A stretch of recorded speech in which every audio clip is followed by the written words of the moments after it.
अब इतना नहीं कहने आया हूं, बड़े बहुत साफ साफ शब्दों में कह भी रहा हूं कि जो दिखाई पड़ रहा है कि धर्म के नाम पर इस प्रदेश का, इस देश का, जो कहते थे कि साहब कौन है साहब, ये वैदिक लोग हैं, ब्राह्मण लोग हैं, बड़े धार्मिक है, किसके नाम पे चले जाएंगे? धर्म के नाम पे चले जाएंगे। मैं आज बताने आया हूं 2027 के चुनाव में इस गोंडा टाउन हॉल से मैं घोषित करता हूं, प्रदेश का ब्राह्मण समाजवादी पार्टी का झंडा लेकर के निकलेगा, यहाँ के सीटों के साथ साथ प्रदेश के इकाई को जिता करके मुख्यमंत्री को स्थापित करेगा। इस नाते कह रहा हूं दोस्तों, सबसे बड़ी बात यह है कि जो धर्म के नाम पर, सनातन धर्म के नाम पर बहकाया जा रहा है, धर्म के नाम पर भगवान राम हमारे बगल में गोंडा जनपद के तो लोग हम लोग उनके जिनको कहते खेल के मैदान में हम लोग खड़े हुए, यहाँ तक भगवान राम खेलने समय तो ज्यादा नहीं हो रहा, भगवान राम यहाँ तक खेलने आते रहे होंगे। हमारे धर्म के मालिक आप सभी लोग जानते हैं, मुस्लिम धर्म के मालिक इनके यहाँ मौलाना, इनके यहाँ दूसरे लोग होते हैं, कोई नेता नहीं होता।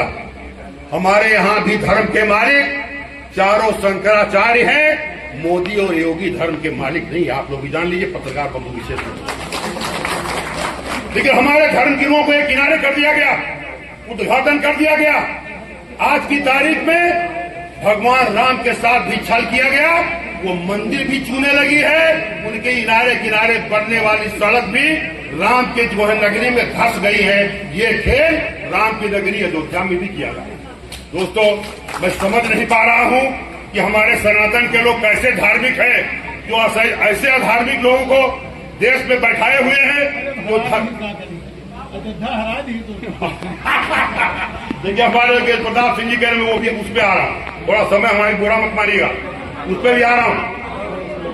हमने कहा भी था, अवधेश प्रताप सिंह पे जो कह रहे थे अयोध्या की जो बात है मैं बता दूं, अयोध्या की बात है मैं बता दूं, जहां के भगवान राम थे, राजा नहीं थे, भगवान थे। ये हमारे वेदों में कहा गया, पुराणों में कहा गया है। मैं ऑथेंटिक रूप से आपसे इस नाते कह रहा हूं क्योंकि मैं धर्म का जानकार हूं। जो भाजपा के लोग बैठे हैं वो धर्म के बारे में ABCD नहीं जानते। मैं 18 पुराण और चारों वेद का अध्ययन करने के बाद राजनीति में पदार्पण किया हूं, इसी मैं बता रहा हूं। दोस्तों, जब धर्म की स्थापना हुई, भगवान राम को लगा कि हमारे धार्मिक चारों, हमारे शंकराचार्य मना कर रहे हैं कि ठीक नहीं है, उद्घाटन नहीं होना चाहिए, लेकिन उसके बाद लोगों ने उद्घाटन कर दिया। आज उसका नतीजा हुआ, अभी पकड़िएगा, आज उसका नतीजा ये हुआ कि भगवान राम हमारे नाराज हो गए, और नाराज होकर के हमारे भाई योगेश प्रताप सिंह जी और अयोध्या की सीट की बात कर रहे थे। पूरे अयोध्या मंडल की, फैजाबाद मंडल की, भगवान राम ने संकेत दे दिया कि अधर्मियों के लिए कोई सीट इस देश में बाकी नहीं बचेगी, और 2027 में बाकी धार्मिक अनुष्ठान चलेगा। और जो वाकई में धार्मिक है, जो सच्चे मन से हमारे सभी लोग साथी धार्मिक है, जनता धार्मिक जो धर्म जानती है, वो चलेंगे। हमारे देश के प्रधानमंत्री जी सनातन धर्म की बात करते हैं। भगवान राम की दोस्तों, साथियों, पत्रकार बंधुओं से विशेष करके ये मर्यादा रही है कि भगवान राम जब महल छोड़ करके जंगलों में निकले, हमारी माता जनकनंदिनी सीता जी महल छोड़ करके उनके साथ उनके पथगामिनी बनी जंगलों के कांटों पर सोई और रही। दुर्भाग्य है इस देश का, सनातन का अपने को मालिक कहने वाले माननीय हमारे प्रधानमंत्री नरेंद्र मोदी जी अपने महलों में रह रहे हैं और उनकी पत्नी कांटा और कंकड़ों पर विचर रही है। दुर्भाग्य है, हमारे देश का एक धर्म नहीं कहता है। दोस्तों, नलगंज से मंत्री रह चुके, विधायक रह चुके भाई योगेश प्रताप सिंह जी, बोल नहीं रहा क्या? योगेश प्रताप सिंह जी, हमारे विधायक दुबे जी, नंदा शुक्ला जी, गोंडा से चुनाव लड़ चुके हमारे भाई सूरज सिंह जी। सूरज सिंह जी का भाई बड़ा भारी नाम है, बड़े परिवार से है, बड़ा नाम है। मैंने अपने चुनाव में इनकी बड़ी खोज किया, लेकिन बड़े मुश्किल से हमको मिले नहीं। आज मंच पर मुझे मिले, मैं इनका बहुत तहे दिल से स्वागत करता हूं, मंडल की तरफ से इनका आदर करता हूं। दोस्तों, अभी भी कहा जा रहा था कि गोंडा और कैसरगंज का चुनाव हार गए। क्योंकि चुनाव हारना और जीतना तो स्वाभाविक है। हमारे गोंडा देवपाटन मंडल के सभी लोग जानते हैं चुनाव हारना जीता कैसे हारे। हमारी पार्टी समाजवादी पार्टी के अगुआ हम अखिलेश यादव अपने पार्टी की बदौलत चुनाव लड़ रहे थे।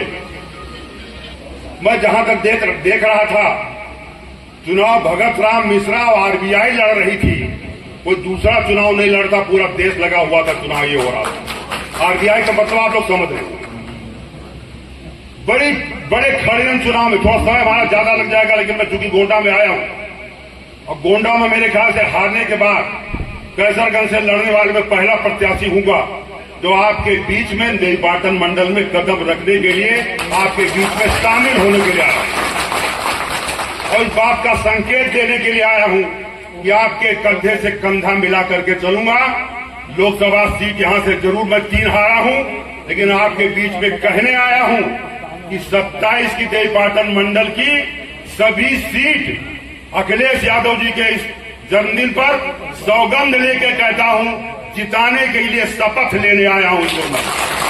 और सबसे बड़ी बात साथियों ये है, कहा जाता है खूब लड़ी मर्दानी वो तो झांसी वाली रानी थी, लेकिन उसके साथ सिंधिया परिवार भी था जो उनको हराने में और उनको निस्ते नाबूद करने में जो है वो देश में भूमिका निभाई है। ऐसे हमारे यहां भी रहा है। मैं चुनाव लड़ा, कार्यकर्ताओं ने मुझे खूब लड़ाया, मैं लड़ा भी, लेकिन हमको लोगों ने खूब हराया भी, ये भी बातें है, ऐसा नहीं है। दोस्तों मैं आपको एक बात बता दूं, मैं ये कहने हमारे योगेश प्रताप सिंह जी बैठे सभी लोग जानते हैं, मैं वो ऐसा व्यक्ति हूं जिसको भारतीय जनता पार्टी के बीच में भी सभी मीटिंगों में कहता रहा हूं। भारतीय जनता एक यहाँ एक दो लोगों के नेताओं, भारतीय जनता पार्टी के नेताओं की बात मैं नहीं कर रहा हूं। नेता तो यहाँ कई हैं, मंडल में है, प्रदेश में है। प्रदेश भारतीय जनता पार्टी की पूरी टीम की बात मैं कर रहा हूं। यह अखिलेश यादव जी का कोई सच्चा कार्यकर्ता है, उस कार्यकर्ता के सामने प्रदेश भारतीय जनता पार्टी समेत पूरी टीम अखिलेश यादव के कार्यकर्ता भगत राम मिश्रा के कदमों में पड़ी हुई थी, मैं बताना चाहता हूं जानना। दोस्तों मैंने हर मीटिंग में कहा है आप लोगों, इसलिए आप बताना चाहता हूं। 2 तारीख को 3 को था ना, 3 को मेरा नॉमिनेशन था।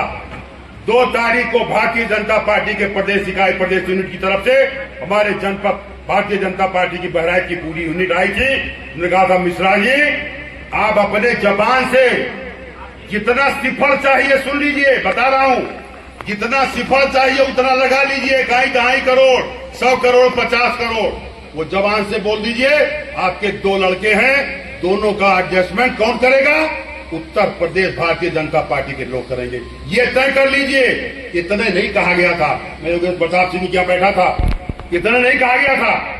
ये कहा गया था साहब आप अपना बिड्डा मत कीजिए, बड़े ईमानदार बने रहिए, आपका नामांकन खारिज करा दिया जाएगा, जिससे जनता नहीं जान पाएगी वो धन आप इकट्ठा कर लीजिए।